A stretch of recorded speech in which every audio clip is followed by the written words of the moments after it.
you following me, man? No, I'm following the Lincoln. What's going on here? I'm going to a rehearsal. Oh. I have a job to do.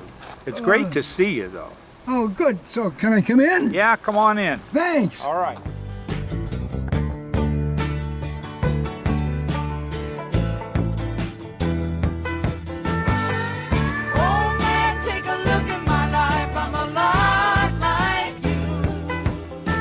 What's your particular job? I'm a guitar tech, and I'm not usually Neil's guitar tech. I tech for Poncho from Crazy Horse, and Neil's guy is out on the Paul Simon tour, so he asked me to come in and cover him, which of course is no problem at all because this is a great camp. Neil's awesome. What's going on here? Yeah. Just a little guitar setup world for the guys. Take care of the guitars and keep them strung up and clean and in tune and adjusted correctly and stuff. So when they go to play, everything's everything. They've been recording and rehearsing. They made, I guess they recorded the record, and they're finished with that, and now they're rehearsing like show sets kind of thing, but as long as they got all the recording gear here, might as well record that too. What's your name? MICAH.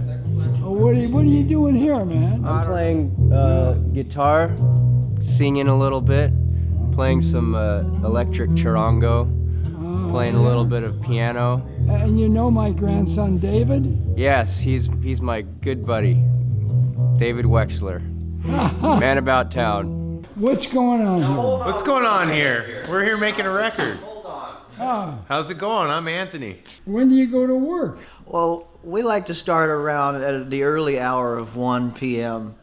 because we like to really just, first of all, we want to wake up and get going right away. So 1 o'clock is about. Wake up and go. Yeah. So we're gonna start around 1 o'clock is what I hear. What do you do? I am a roadie right now. I back up and do sound checks for the El Teatro project involving all these guys. So I'm a musician myself, but I help set up and make sure everything's ready to go so they can come in and rock, and just get going, start making magic. This is our control room. Come on in. Okay. Or out of control room. This is what we record with. It's all old analog gear. This is a mixing console. 1 through 16 channels. Wow. Drums on 3 tracks, bass, 3 guitarists, including Neil, Lucas, and MICAH. Neil's vocal, percussion when we have that. The room, ambience, the other guy's vocal mics, and sub kick in the back of the room. That's a recording console. More mic preamps, outboard gear, all behind you over here. And then I record all the mics, come through all this stuff, go to that 16-track tape machine. When we got a good take, we transfer it from the 16-track analog over to the Pro Tools digital. So you go analog Always, first? yeah. And why is that? I think it sounds better.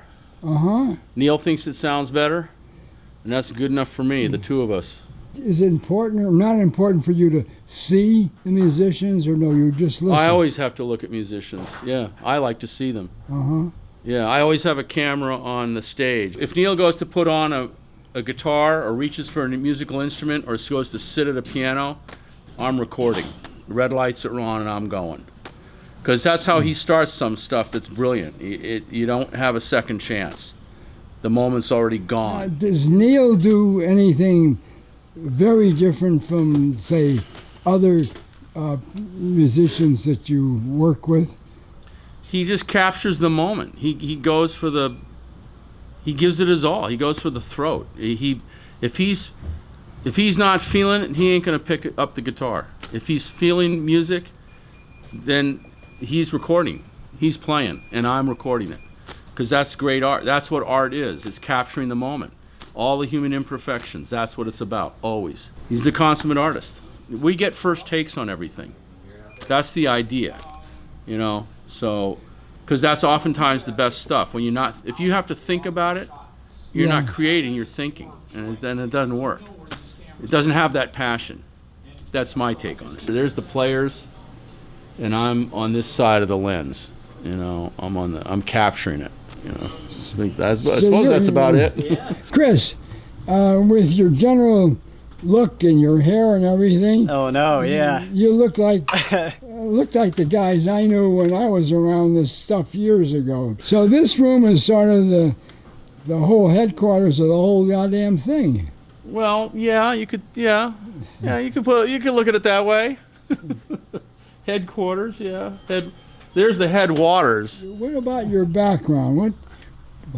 I've always loved music, and I started out recording at a campus radio station, and 10 years ago I moved out to Los Angeles to do it full time, and I feel super fortunate to be able to work on, you know, such great music as this. This is a unique setup where we're recording everything live. There's no headphones for overdubs. It's just live in the room like he's playing on stage at a real theater to a live audience. And we're rolling. Now we're capturing magic. Just that simple. Rolling. Jeff's over here dialing in levels on the monitor board. Custom console. It's Neil's, right? Made to match with this UA 610 console that Neil got. This was built by, I think, Rick Davis using UA components, circuitry. Similar era, a little bit later era to this. But so this is our input console, and this is our returns that we monitor and mix off of.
just to help you out when things go wrong. Hold back the tears that you've been crying. Push off the fears when they come around. Hold back the tears and keep on trying. Just around the next corner, maybe waiting your true love.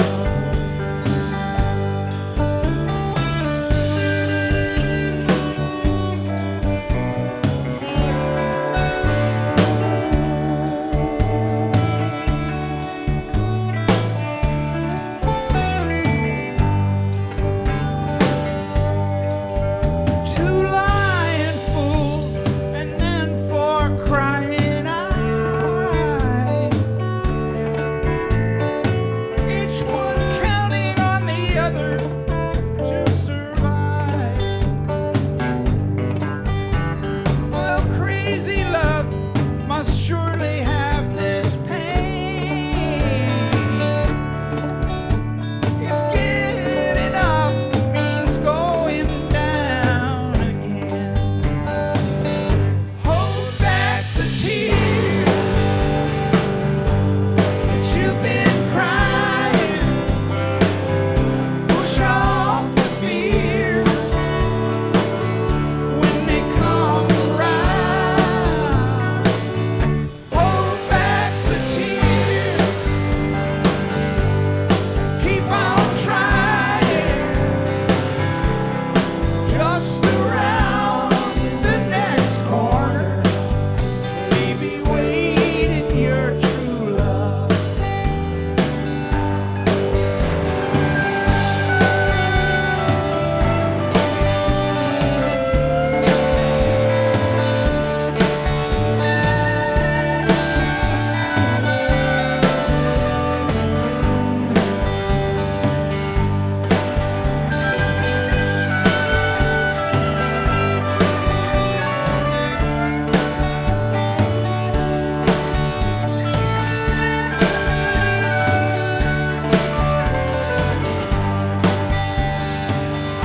Hold back the tears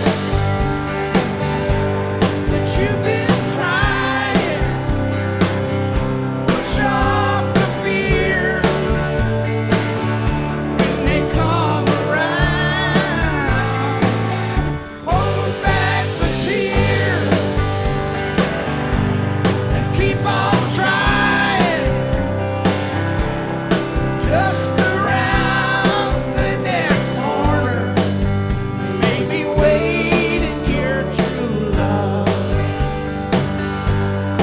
Just around the next corner, maybe waiting your true love.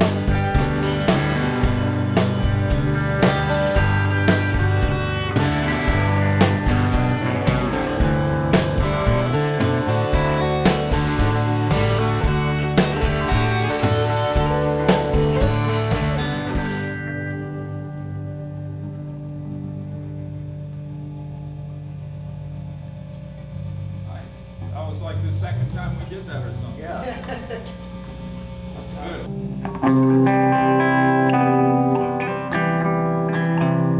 Have you ever heard Winter Long? Oh yeah. Yeah. Do you want to give that a Sure, shot? let's give it a shot. See ya, thank you.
PM.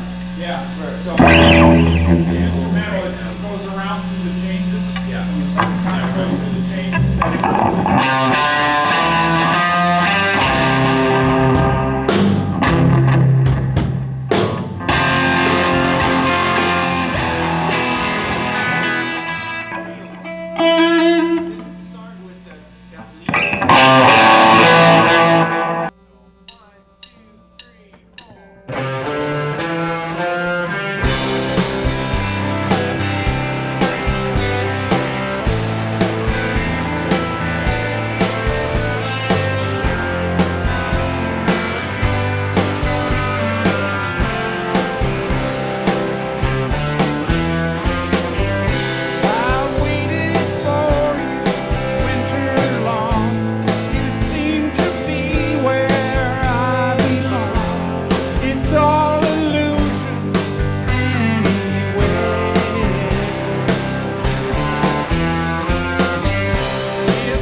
Okay. And they know that. They have that.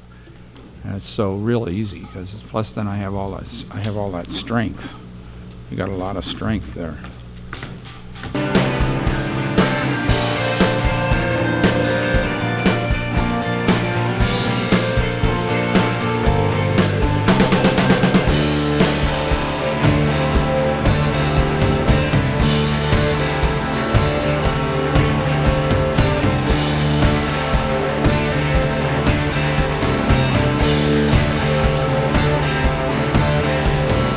Dogs that lick, dogs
There's a club.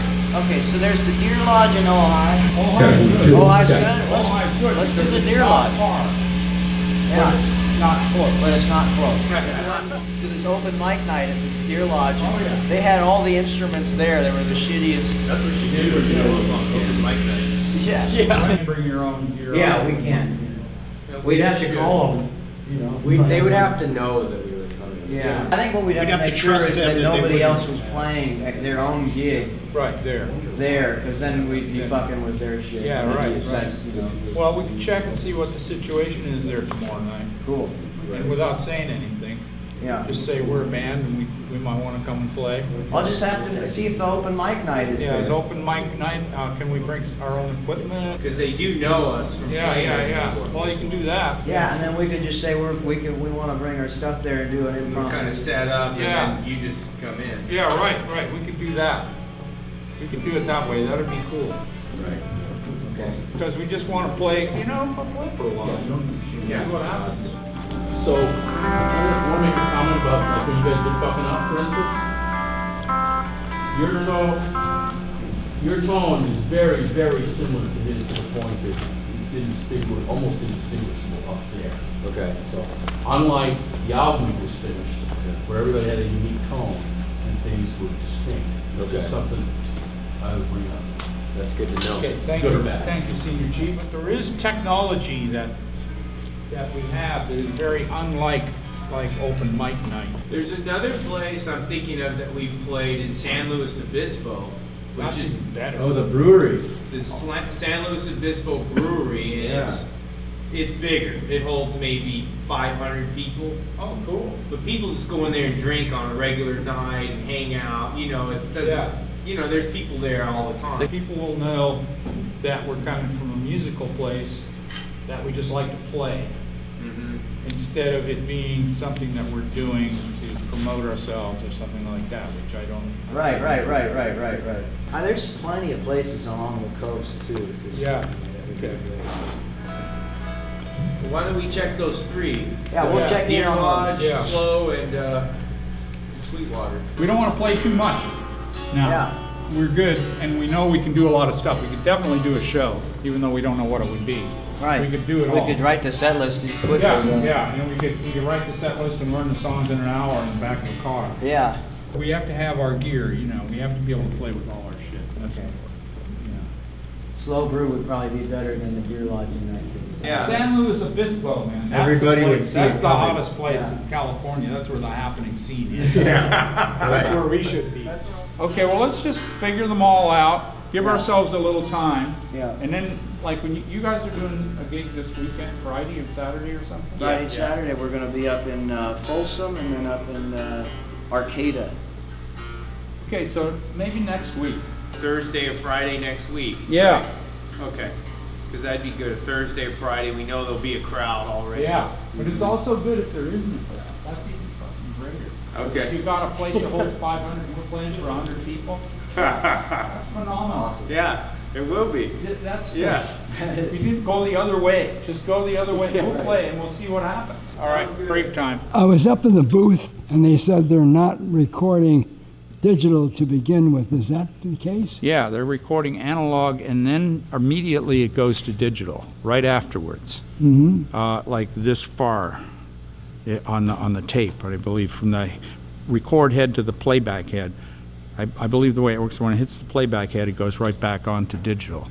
It gets converted to digital right there. So what happens is we get the analog sound, but we don't get the tape wearing out. We capture it before the tape wears out, as it's going over our head for the first time after it was captured. We're capturing it. So then, because we have to go digital anyway, so we do it immediately. So analog sound sounds nicer. I think it's just it's partly a nostalgic thing. It's partly we know that the analog sound is a universe, like chemical film is a universe, but the digital image is a particle board. It's like it's looking at it through a screen, tiny little holes in the screen. The only problem with digital is every hole is the same. Each one is only one thing. So there's no universe when you go inside that little digital hole, that little pixel. It is one thing. It's not like many things. So that's how I try to explain it to myself. I see. But that's why I can hear so much more in analog, because it's a universe. No matter how far you go into it, it's still a universe. With digital, if you go in too far, you break it down to one element. You know, when I talked to you personally a while ago, and you said you had a song in your head, and when do you know if it's coming out or not, or how? I mean, I don't know if it's possible to talk about such a thing. Well, I do still have it in my head, and it hasn't come out, but it's still there. When you mentioned it, I started thinking about it again, because there's something that's unformed about it, but it's waiting to come out, you know. So it'll happen probably while I'm sleeping or something, or who knows when, but suddenly it'll happen, and I'll have it, and then I'll start playing it. I'm just about ready to start doing that. And I don't understand, does the words come first, or the music, or how do, I mean, you know, a lot of people ask that because it's hard to tell. It's when the music arrives, the words come with it, but you hear the music before it gets here. So when the music actually gets to me, it gets, I've been hearing it for a while, then it forms up, and when it forms up, the words come. So I asked the man in the booth how he knows whether the music is good or not, and he said something sort of personal, I guess. He said that when you're inspired, I don't know whether he used the word inspired, but there's some electric transmission, which I don't know whether you can explain, but obviously a guy sitting with his earphones on or whatever up there, they can feel it when it gets focused. They feel it. I guess that's the closest thing. Well, it's a feeling, and they need to be ready all the time. Most of the time it happens right away. So if you're not ready out of the gate, you don't get it, and you've missed it, and you'll be looking for it for the rest of the day, and it was already there and left. If he's feeling music, then he's recording, he's playing, and I'm recording it. Because that's great art. That's what art is. It's capturing the moment. All the human imperfections, that's what it's about, always. He's the consummate artist.